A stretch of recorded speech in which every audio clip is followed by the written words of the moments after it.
Hello and welcome to Bucks Podcasts. Once again, we are back after months of off season and all sorts of stuff. We had decided we had to do an emergency podcast. I am Anthony Deneau along with Kyle McEwen and Terrell Drevick, and we've got a lot to talk about. Terrell, how are you doing though tonight? Today was a great day. Let's see. This whole week has been awesome for Wisconsin. And let's talk about the Brewers. The Brewers, they clinched the division, and let's talk about the Bucks. Some news happened today, I guess. So we're gonna talk about a little Damian Lillard action here tonight. And other than that, yeah, I'm ready. I'm fired up to talk about it tonight. I really liked how you quickly transitioned from any baseball talk to what we're actually going to talk about. Right. Before we hit record, we're like, okay, 12 minutes.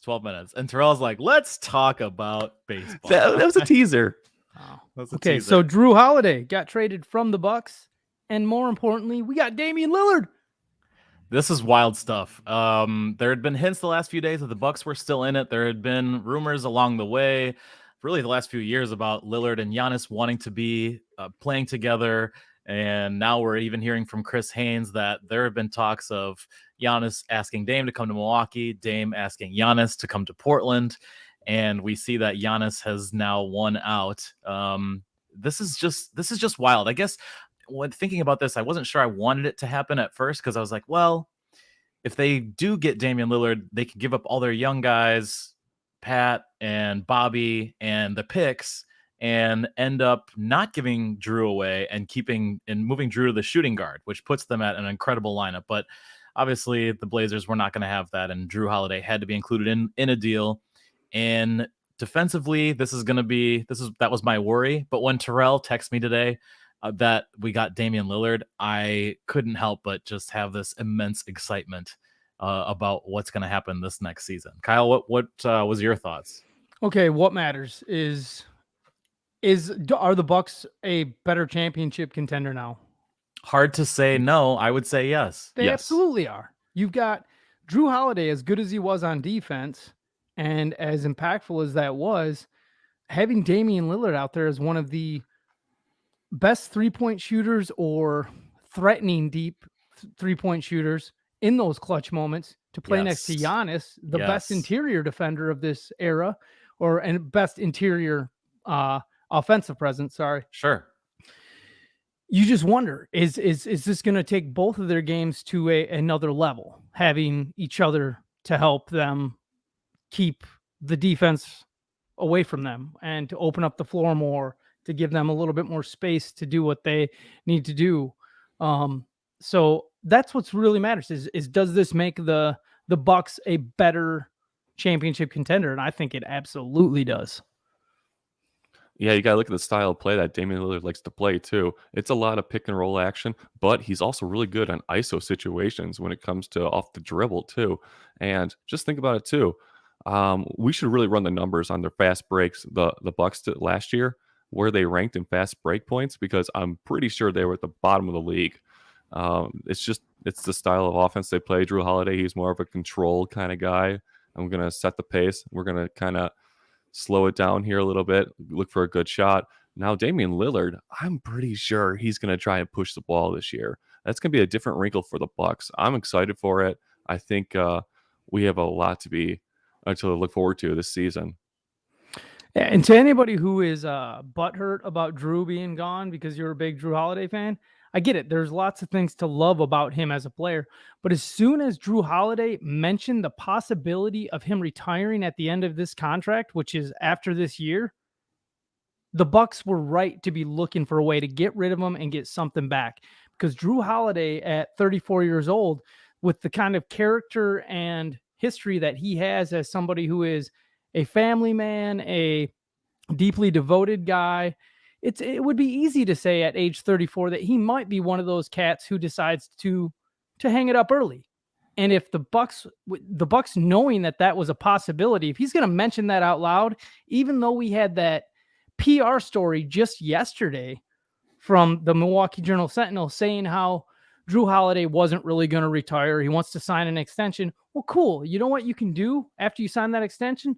Retire whenever you want. So as soon as Drew Holiday mentioned the possibility of him retiring after this contract ends, the Bucks needed to get him gone and get something back in return. Otherwise, they knew that they were at risk of just going into an offseason and being like, oh, bye guys, I'm going to go live my life. And, and then when that happens, Giannis is going to, if you deplete the team of a key player like that, Giannis wasn't going to be hanging around. So the fact that the Bucks went out and got Damian Lillard, man, that's just so huge for keeping Giannis in town going forward too. That's just the weirdest thing. When you talk about Drew Holiday, he mentioned this was back in May. He made that comment saying, when my contract expires, I'm kind of contemplating retirement here. And well, do you think he really shot himself in the foot there? So if we look at Drew Holiday's personal life, like earlier this year, I think his wife had it could have been a tumor or something removed from her brain. I think her and Drew spoke at the ESPYs in July. So I think that this is just random speculation, or, when you go through something like that, you just think as a person that he would think that maybe it's time for me to not be away from my family, 41 games a year and start thinking about, being at home with her. And so I don't blame him for making those comments or feeling that way or whatever the case may be. Like, I totally get that. But I also understand the Bucks perspective, the business side. And it's just reading something about how, John Horst, the general manager of the Milwaukee Bucks, fires Coach Bud after his brother had passed away the week before, and then trading Drew Holiday the day after he said that he wanted to stay a Milwaukee Buck for life. It was pretty cutthroat, but the thing I want to ask you guys most about, though, if we were to draft, we were to look at players in the NBA to pair with Giannis. I mean, Dame Lillard's 1 or 2. I mean, how high up there would you pin his game in terms of what a great pair and someone who would complement him and really giving him something he has not had in his career? See, that's where I kind of struggle with that, because Damian Lillard, he's been with the Blazers for 11 years, and he's been the guy. He has to be the guy. They didn't put anybody really around him, so he had to average 30, 32 a game. Now, will he take a step back now that he's with Giannis and the Bucks and say, you know what, scoring, I'll get my 25 a game, but you know what, we're going to try and work on something different here. And the goal here is championship. That's it. We're focused on one thing, and that's the championship this season. But the thing about Damian Lillard, though, is that you're not going to, sure, he might be able to try a little bit harder on defense or be more motivated on defense to be able to fit into a better defensive role on this Bucks team, because he's got guys like Brook Lopez at center holding down the defense there. You can take more risks out there on the perimeter as a result. The fact that he is surrounded by legit scorers in Giannis and Chris Middleton and even Brook Lopez, that does open up more energy for Damian Lillard to expend on defense. But ultimately, you just want him to come in and be that dominant threat on offense so that it keeps the floor spaced, makes it easier for Giannis to attack the rack, and pretty much that, just to have a more spread and threatening offense. Because when Chris Middleton's been out of the lineup, the Bucks really haven't had anybody who's been a threat off the dribble to score from outside, and now they have that, one of the elite guys. I mean, if you're talking about elite outside scoring threats to pair with Giannis, who better than Damian Lillard other than maybe Steph Curry? Exactly. Yep. So heck yes, the Bucks did. I mean, when that news came across today, it was one of those, it's just like you feel lighter in your body, because it's this weight off your shoulders of, we don't have to worry about Drew retiring, Giannis leaving, Chris Middleton hopefully is healthy and good to go, as Coach Griffin said the other week. It's just this gives the Bucks another at least 2 years of championship contention, and there's nothing more you could have asked for in the Bucks accomplishing here. So it's if you're a Bucks fan, you just got to be elated. And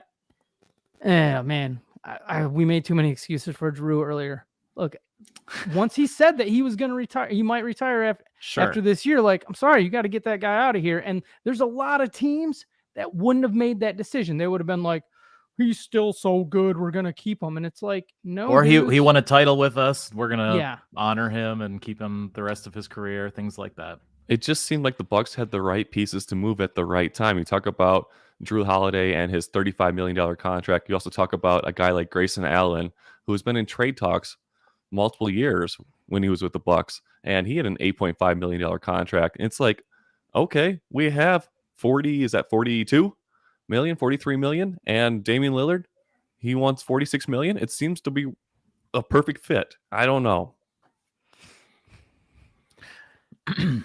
So who do they start at shooting guard now? So that's a great question. And then I wanted to talk about that. So Marjon Beauchamp is certainly, you would think, is in the mix. And how surprised are you that he wasn't included in a deal? I think Malik Beasley is the other person that you certainly consider as your 2 guard. He did lead the league in 3-pointers off the bench. I believe it was just last season. So do you keep Malik Beasley in that role and go with a younger guy whose position, really, Marjon, you come to the starting lineup, shoot when you're open and be a dog on defense. And I think that could be his role. I think Adrian Griffin is going to be a little bit better about playing younger players, but Terrell, what do you think about the 2 guard spot and keeping Marjon in all of this? Right now, I think, oh boy, this is tough. I think it's Marjon Beauchamp's spot over Beasley right now. Honestly, I'm excited for the preseason.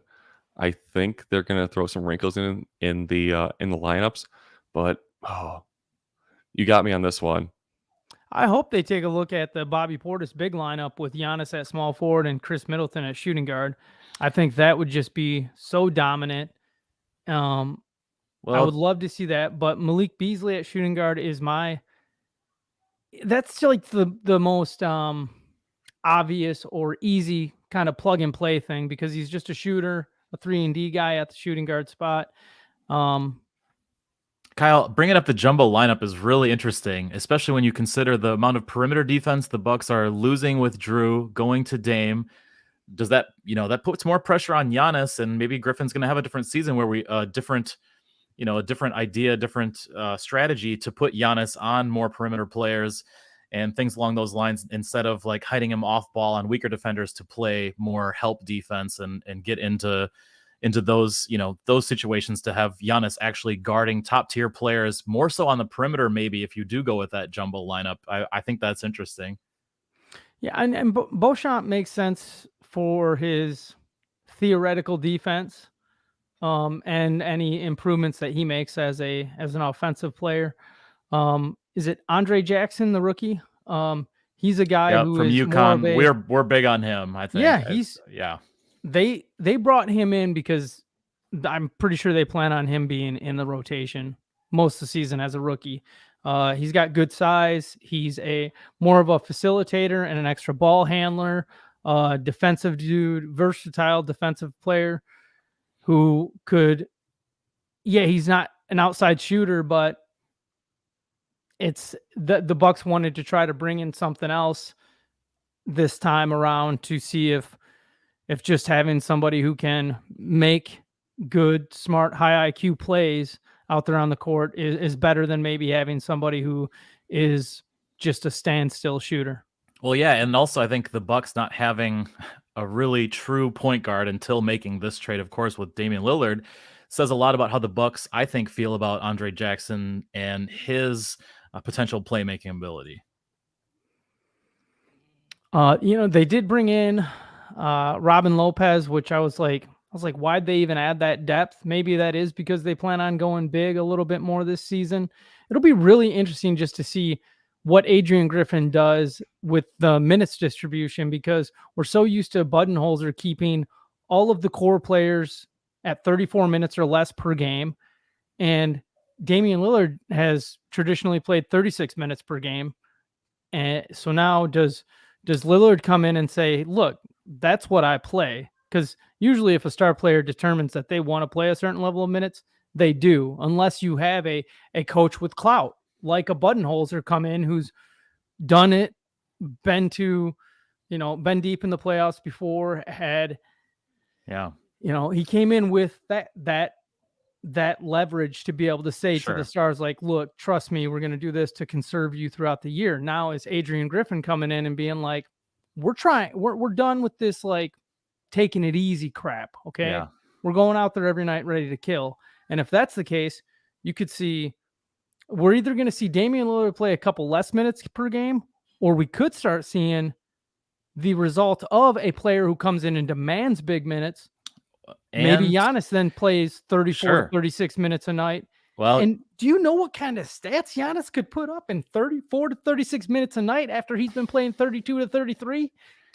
Ooh, baby. So, okay, you talk about minutes distribution. You've also got Terry Stotts, Dame's coach for most of his career in Portland, who is the reason why he got 36 plus minutes as your top assistant, also a former Bucks head coach, which is just wild. This coaching crew. I love that Adrian Griffin has 2 former head coaches as well as Joe Prunty. So you've got 2 former Milwaukee Bucks head coaches as assistant coaches. And then you talk about Stotts and his success with the Blazers. I admittedly did not like him with the Bucks the first time around, but right now with this role, it's hard to not think that Terry Stotts maybe played a bit of a role in helping. Pat Connaughton used to play in Portland. Pat Connaughton, great friends with Giannis. Like, there's a Dame connection in all these different realms. So I'm sure anybody who was hanging out on Twitter earlier saw the clip from last All-Star game when Giannis and LeBron were drafting their All-Star teams, and Giannis had the first pick, and he could have picked Jrue Holiday, but who did he choose? Damian Lillard. Yes, sir. It's the second time this year, Terrell. All right. Well, it was meant to be. It was meant to be. It was meant to be. So excited. So excited. It was great to get together with you guys. I know we all need to kind of go off and do our thing now. But it was great to get back together with you guys. We'll have more Bucks stuff coming up soon. I'm so excited to get together, talk more about the offseason. Obviously, this is just a special breaking news event that we had to be a part of and had to get in on. But there'll be plenty more from Bucks Podcast. We appreciate everyone joining us.